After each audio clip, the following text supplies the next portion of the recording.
A Bíblia nos alerta, porque a nossa luta não é contra o sangue e a carne, mas contra os principados, contra as potestades, contra os poderes deste mundo tenebroso, contra as forças espirituais do mal, nas regiões celestes.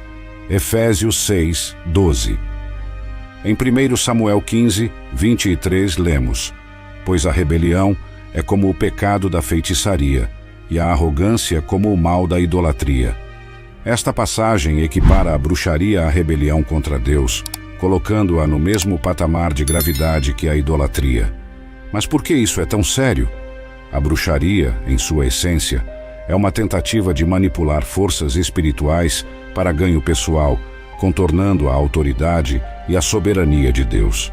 É uma expressão de orgulho humano, uma declaração de que podemos controlar o destino e as forças sobrenaturais por nossa própria vontade, em vez de nos submetermos humildemente à vontade de Deus.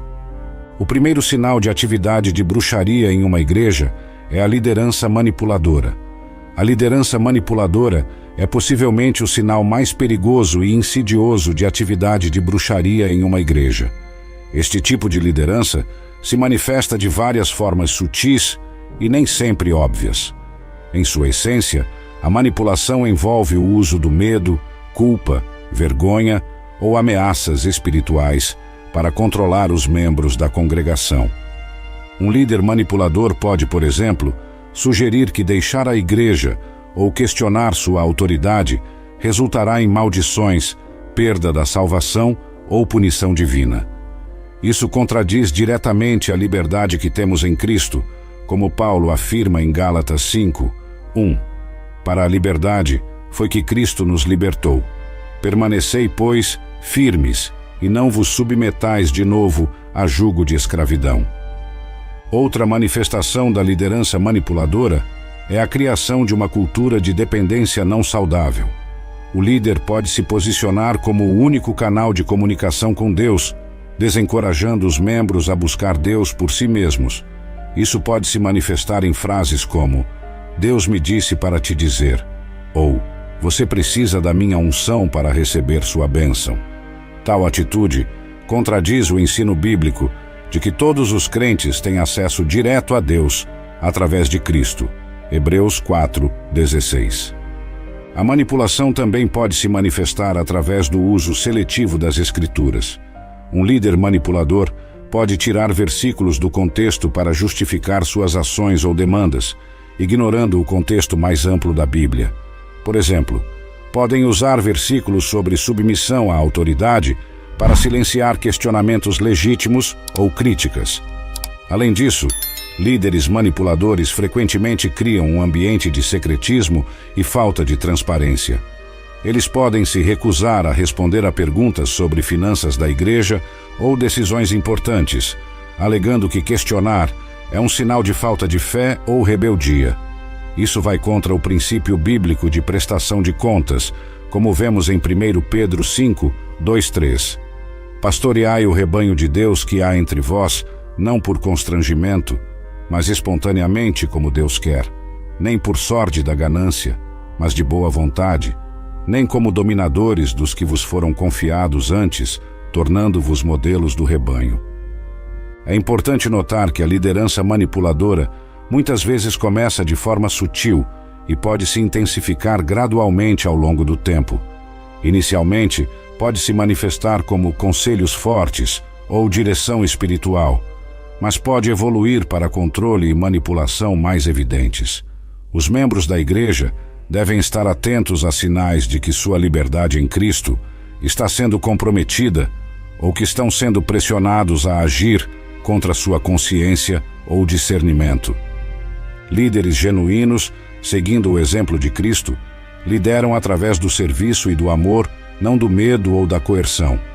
Como Jesus disse em Mateus 20, 25, 26, sabeis que os governadores dos povos os dominam e que os maiorais exercem autoridade sobre eles. Não será assim entre vós. Antes, quem quiser tornar-se grande entre vós, será esse o que vos sirva. Segundo sinal, divisão e fofoca. A divisão e a fofoca dentro de uma congregação são sinais alarmantes de possível atividade de bruxaria na igreja. Estes elementos corrosivos minam a unidade que é tão central para o corpo de Cristo e criam um ambiente propício para a infiltração de influências espirituais negativas. A unidade é um tema recorrente nos ensinamentos de Jesus e dos apóstolos, destacando sua importância crucial para a saúde espiritual da igreja.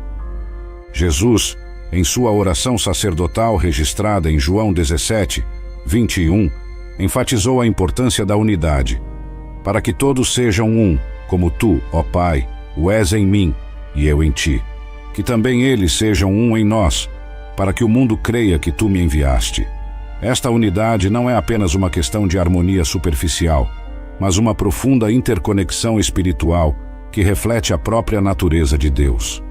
A fofoca, por sua vez, é uma forma particularmente insidiosa de divisão.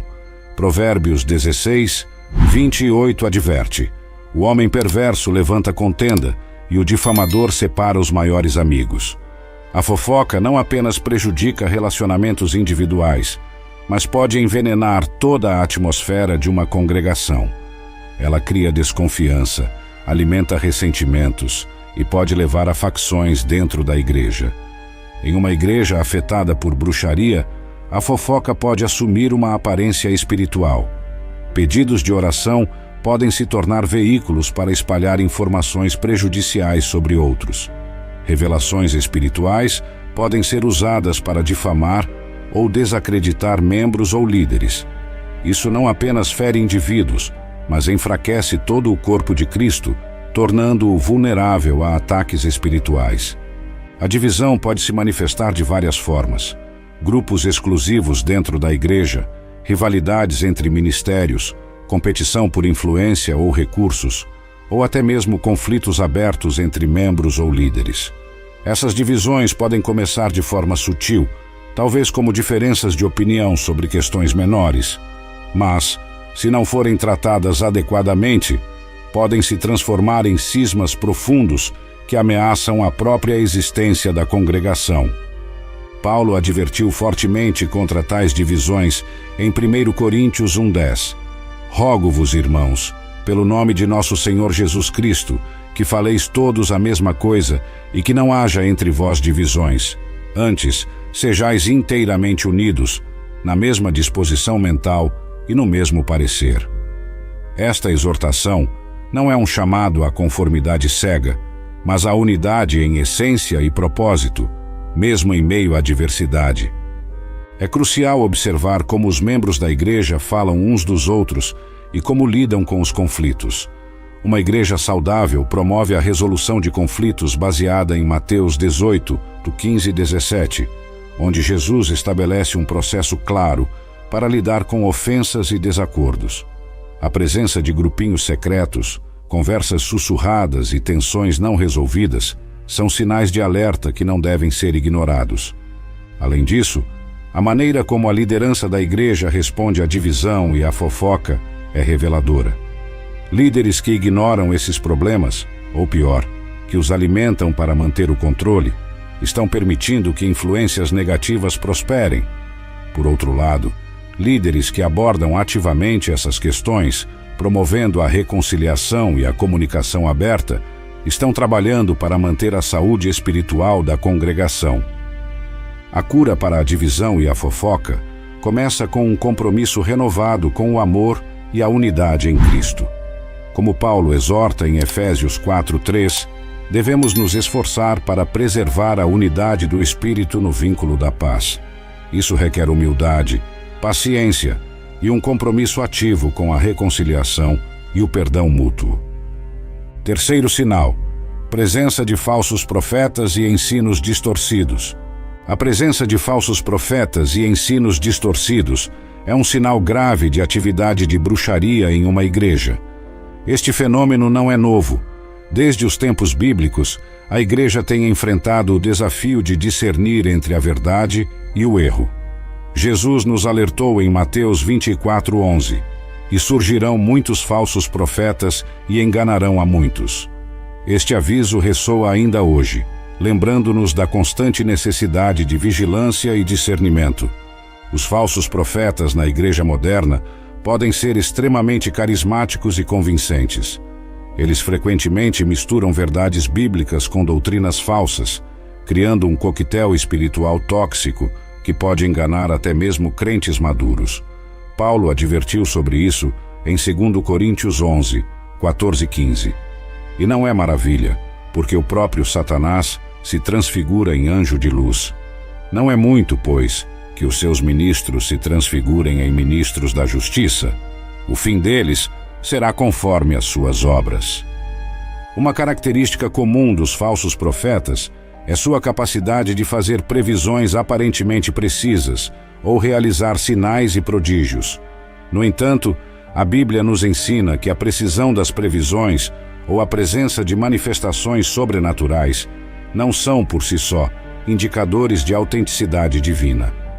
Deuteronômio 13, 1:3 nos adverte: quando o profeta ou sonhador de sonhos se levantar no meio de ti e te anunciar um sinal ou prodígio, e suceder o tal sinal ou prodígio de que te houver falado, e disser: vamos após outros deuses que não conheceste, e sirvamo-los, não ouvirás as palavras desse profeta ou sonhador de sonhos, porquanto o Senhor, vosso Deus, vos prova, para saber se amais o Senhor, vosso Deus, de todo o vosso coração e de toda a vossa alma. Os ensinos distorcidos podem assumir várias formas.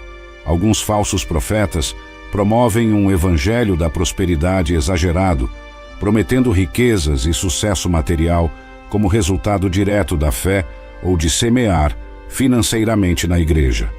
Outros podem introduzir práticas ocultistas ou New Age, disfarçadas como novas revelações ou cristianismo mais profundo. Ainda outros podem distorcer a graça de Deus, promovendo um antinomianismo que ignora a santidade e a obediência aos mandamentos de Deus. Um sinal claro de um falso profeta é quando ele exige dinheiro em troca de orações, bênçãos ou palavras de Deus. A graça de Deus não está à venda, como Pedro severamente repreendeu Simão, o mago, em Atos 8:20. Pereça contigo o teu dinheiro, pois julgaste adquirir por meio dele o dom de Deus. Outra marca dos falsos profetas é sua tendência a se colocarem acima da crítica ou do questionamento. Eles podem alegar ter uma unção especial ou um canal direto com Deus que os coloca além do escrutínio de outros crentes. Isso contradiz o chamado bíblico para testar todas as coisas, como vemos em 1 Tessalonicenses 5, 21. Examinai tudo, retende o bem. Os falsos profetas também podem se caracterizar por um foco excessivo em experiências emocionais ou manifestações sobrenaturais, em detrimento do ensino sólido da palavra de Deus. Embora experiências espirituais genuínas sejam parte da vida cristã, elas nunca devem substituir ou contradizer as Escrituras. É fundamental que os membros da igreja estejam fundamentados na palavra de Deus para discernir a verdade do erro. Como os bereanos em Atos 17:11, devemos examinar as Escrituras diariamente para ver se o que estamos ouvindo está de acordo com a palavra de Deus. O apóstolo João nos encoraja em 1 João 4:1.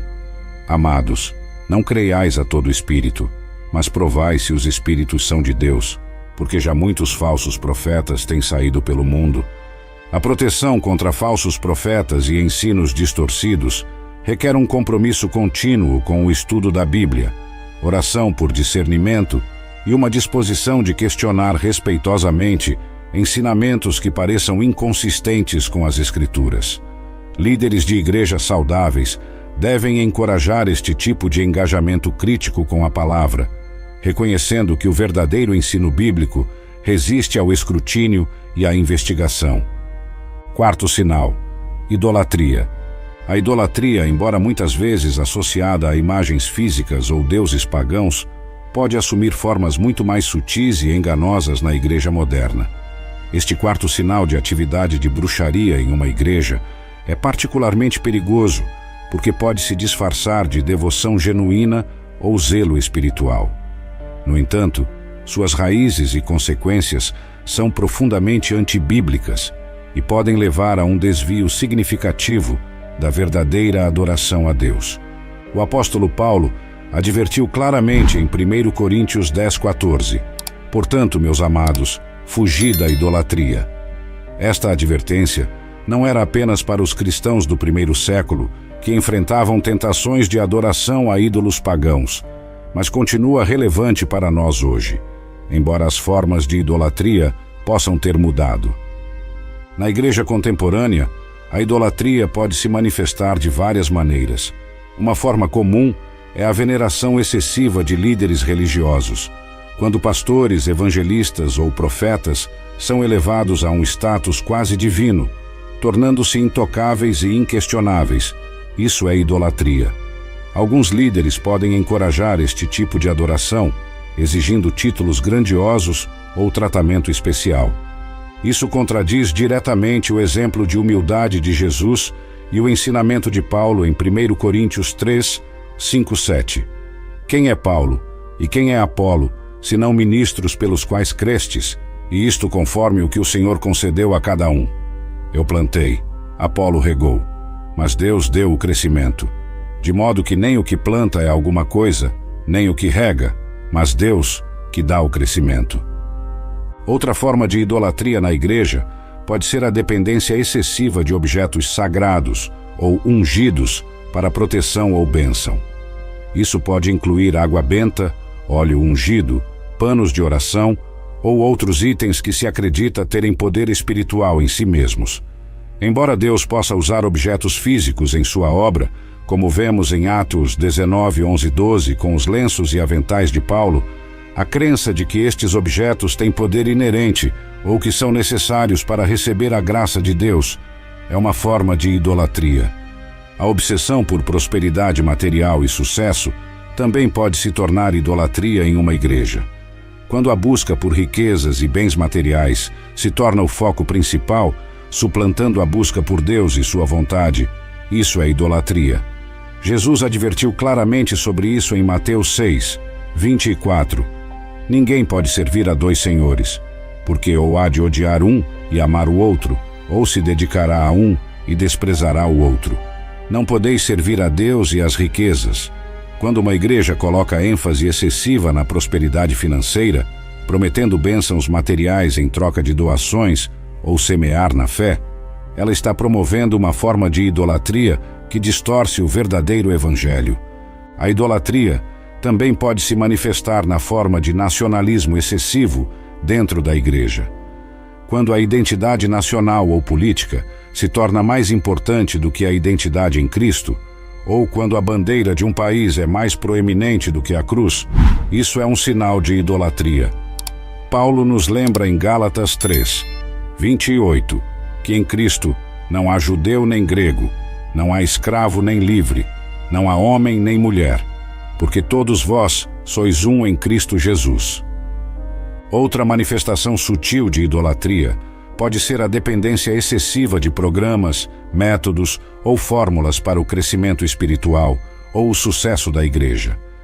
Quando confiamos mais em estratégias humanas do que na orientação do Espírito Santo e na fidelidade à palavra de Deus, estamos nos aproximando da idolatria. Zacarias 4, 6 nos lembra: não por força nem por poder, mas pelo meu Espírito, diz o Senhor dos Exércitos. A idolatria do conhecimento ou da experiência espiritual também pode se infiltrar na igreja, quando o acúmulo de conhecimento teológico ou a busca por experiências espirituais extraordinárias se torna mais importante do que o amor a Deus e ao próximo. Caímos na armadilha da idolatria. Paulo adverte em 1 Coríntios 8, que o conhecimento incha, mas o amor edifica. É crucial lembrar que a verdadeira adoração deve ser centrada em Deus, como Jesus ensinou a mulher samaritana em João 4, 23, 24.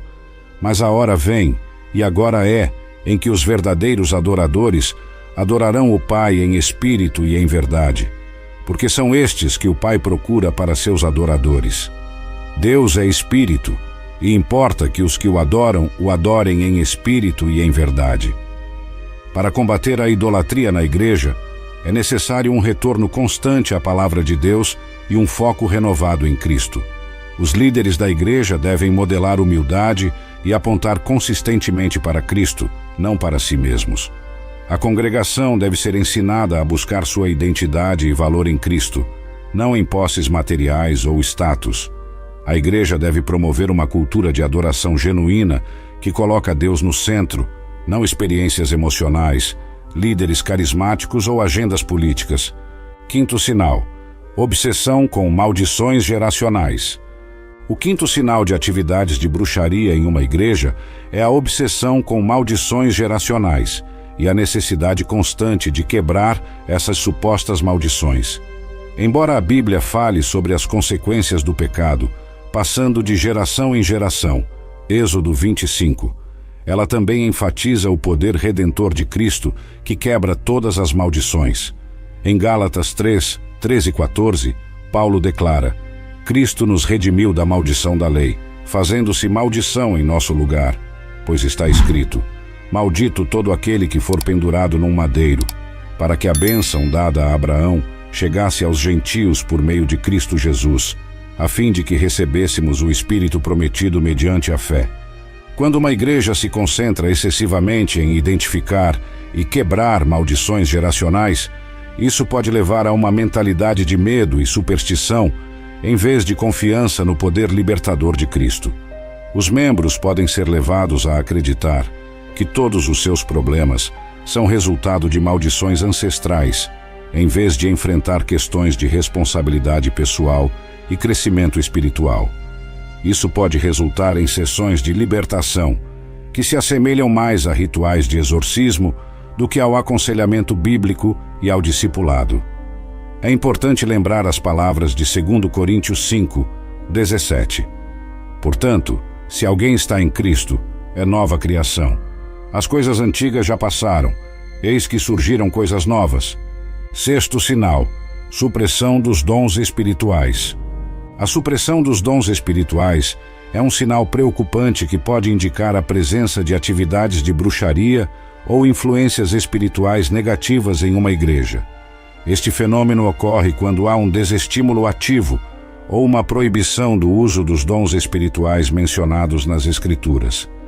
Os dons espirituais são uma parte integral da vida e do ministério da igreja, conforme descrito por Paulo em 1 Coríntios 12, 14, Romanos 12 e Efésios 4. Paulo enfatiza a importância dos dons espirituais em 1 Coríntios 12, 4, 7. Ora, há diversidade de dons, mas o Espírito é o mesmo. E há diversidade de ministérios, mas o Senhor é o mesmo. E há diversidade de operações, mas é o mesmo Deus que opera tudo em todos. Mas a manifestação do Espírito é dada a cada um para o que for útil. Esta passagem deixa claro que os dons espirituais são dados por Deus para o benefício de toda a igreja e não devem ser suprimidos ou ignorados. A supressão dos dons espirituais pode se manifestar de várias maneiras. Em alguns casos, pode haver uma negação completa da existência ou relevância atual de certos dons, como profecia, línguas ou cura. Isso contradiz a instrução de Paulo em 1 Tessalonicenses 5, 19 e 20. Não extingais o Espírito, não desprezeis as profecias. Em outras situações, a supressão pode ser mais sutil. Por exemplo, uma igreja pode teoricamente aceitar a existência dos dons espirituais, mas na prática, desencorajar seu uso ou limitar severamente as oportunidades para seu exercício. Isso pode ocorrer por medo de desordem, desconforto com o sobrenatural ou um desejo excessivo de controle por parte da liderança. Algumas igrejas podem favorecer certos dons em detrimento de outros, criando um desequilíbrio na expressão dos dons dentro da congregação. Por exemplo, podem valorizar excessivamente os dons de ensino ou administração, enquanto marginalizam os dons mais carismáticos, como profecia ou cura. Isso vai contra o ensino de Paulo sobre a diversidade e a importância de todos os dons no corpo de Cristo, como expresso em 1 Coríntios 12, 21, 22. E o olho não pode dizer à mão: não tenho necessidade de ti, nem ainda a cabeça aos pés: Não tenho necessidade de vós. Antes, os membros do corpo que parecem ser os mais fracos são necessários. A supressão dos dons espirituais também pode ocorrer quando há uma ênfase excessiva na formalidade e na ordem, a ponto de sufocar a liberdade do espírito.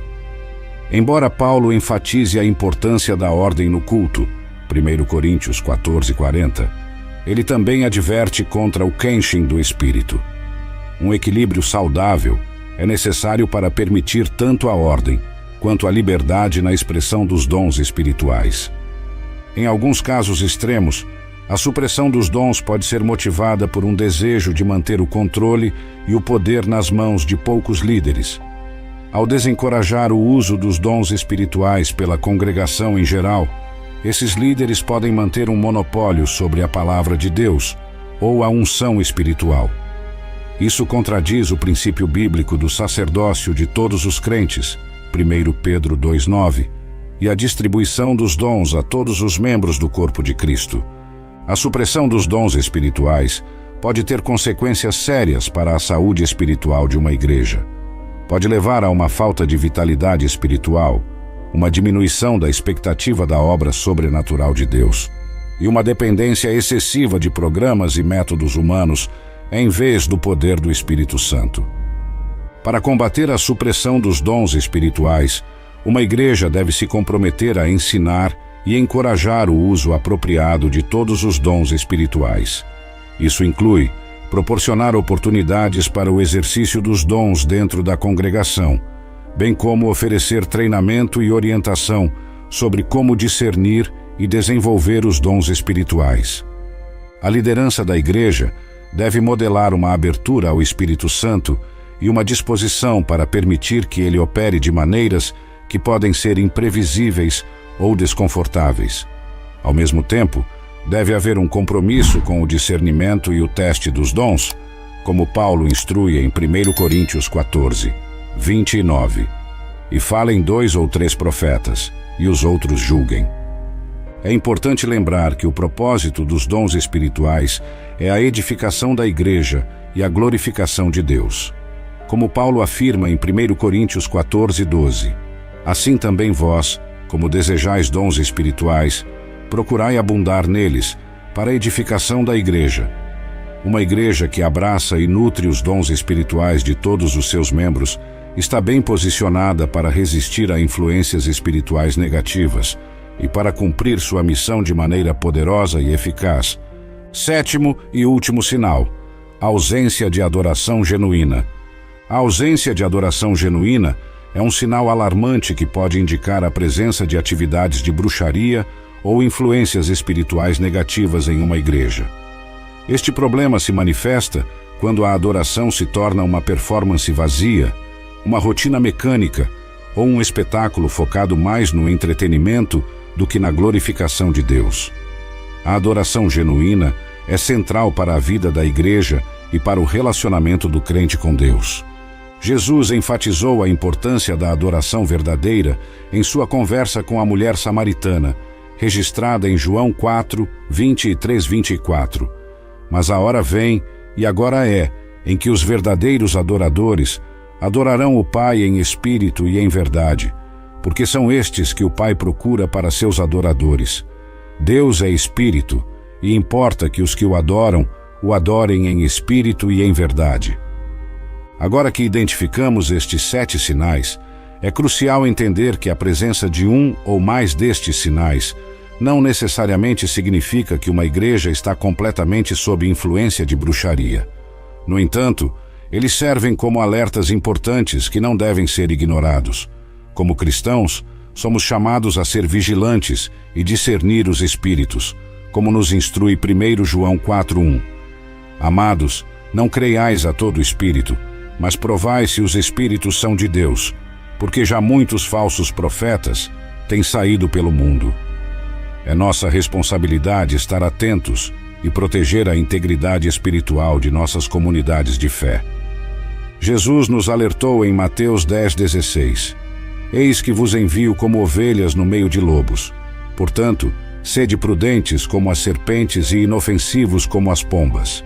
Esta instrução nos lembra da necessidade de sabedoria e discernimento ao lidarmos com possíveis influências negativas em nossas igrejas. Não devemos ser ingênuos ou facilmente enganados, mas também não devemos nos tornar paranoicos ou julgadores. O equilíbrio é crucial e só pode ser alcançado através de um profundo conhecimento da Palavra de Deus e uma intimidade genuína com o Espírito Santo. A questão que naturalmente surge é: o que fazer se identificarmos estes sinais em nossa igreja? Primeiramente, não devemos reagir com medo ou pânico. Lembre-se das palavras reconfortantes de 1 João 4,4. Filhinhos, vós sois de Deus, e já os tendes vencido, porque maior é o que está em vós do que o que está no mundo. Nossa primeira resposta deve ser a oração. Devemos buscar a orientação de Deus e sua sabedoria para lidar com a situação. Tiago 1,5 nos encoraja: se porém algum de vós necessita de sabedoria, peça a Deus, que a todos dá liberalmente e não o lança em rosto, e ser-lhe-á dada. A oração não apenas nos conecta com Deus, mas também fortalece nossa própria resistência espiritual contra influências negativas. Além disso, a oração nos ajuda a manter uma atitude de humildade e dependência de Deus, evitando que hajamos por nossa própria força ou sabedoria. Após a oração, o próximo passo é abordar as preocupações com a liderança da igreja de maneira respeitosa e amorosa. Paulo nos instrui em Gálatas 6:1. Irmãos, se alguém for surpreendido em alguma falta, vós que sois espirituais, encaminhai o tal com espírito de mansidão, olhando por ti mesmo, para que não sejas também tentado. Esta abordagem requer coragem, sabedoria e humildade. É importante lembrar que mesmo líderes podem ser enganados ou cair em erro, e nossa responsabilidade é ajudá-los a voltar ao caminho certo, não condená-los. Ao abordar a liderança, é crucial basear nossas preocupações nas Escrituras, não em opiniões pessoais ou preferências. Se a liderança for receptiva e aberta à correção, isso é um bom sinal e pode levar a mudanças positivas na congregação. No entanto, se houver resistência ou negação, pode ser necessário buscar conselho de líderes espirituais maduros fora da congregação. Em casos extremos, onde há clara evidência de práticas não bíblicas ou abuso, pode ser necessário considerar deixar a congregação. Jesus advertiu em Mateus 7:15-16.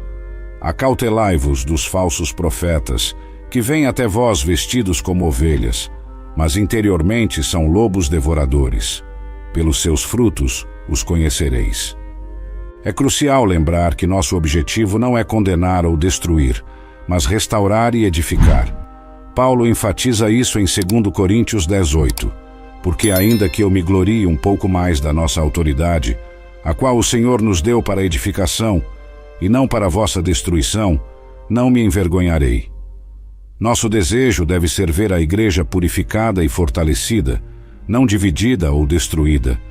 Isso requer sabedoria, paciência e amor. Devemos estar dispostos a confrontar o erro com a verdade, mas sempre com um espírito de amor e humildade. Efésios 4:15 nos lembra: antes, seguindo a verdade em amor, cresçamos em tudo naquele que é a cabeça, Cristo. Este versículo nos fornece um equilíbrio crucial entre a verdade e o amor.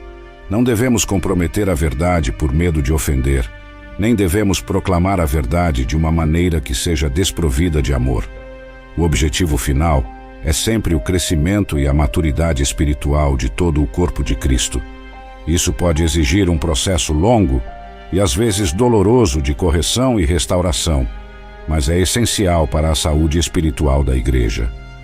Uma das maneiras mais eficazes de combater influências espirituais negativas é fortalecer nossa própria vida espiritual e a de nossa comunidade.